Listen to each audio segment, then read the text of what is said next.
election's 3 weeks away. Yeah. What are your thoughts on where we are right now as a country with two candidates that are just so unpopular?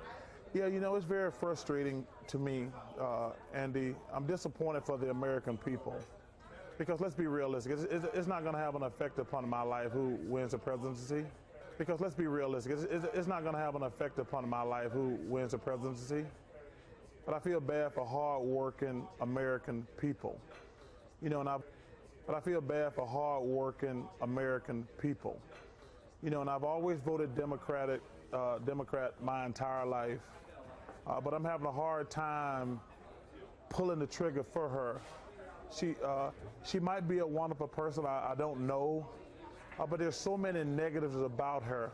Like I say, I've always voted Democratic my entire life. And I got to make a decision because I take my vote very seriously. So right now I haven't made a decision if I'm going to vote or not. But if I vote, I'm going to vote Democratic. But it's going to be it's just something about her that makes me uncomfortable. And clearly I can't vote for the other guy. Why have you already ruled out Donald Trump? Well, I think that he has been divisive, very divisive. I think I live in Arizona. I think the Hispanic people are amazing. I think when people talk about illegal immigration, I think it does them a disservice. I think they're amazing. That's my biggest problem talking about building a wall. I think the Hispanics are amazing people living in Arizona and they get a bad rap. But I think I always want to be inclusive. He talks about the Muslim. To label all Muslims with a blanket, I think is disrespectful. Clearly, some of them are not good people. So every ethnic group got some fools.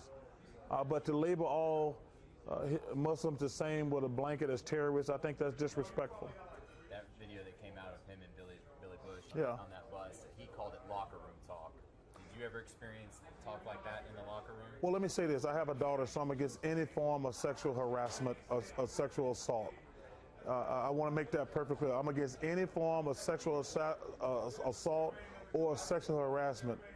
But in the locker room, I've heard things and I've said things myself that I would not want to be repeated publicly. For people to act like they haven't heard stuff in the locker room, I think is disingenuous. I have heard things in the locker room that I would not want to be said publicly, and I've said things in the locker room I would not want to be heard publicly.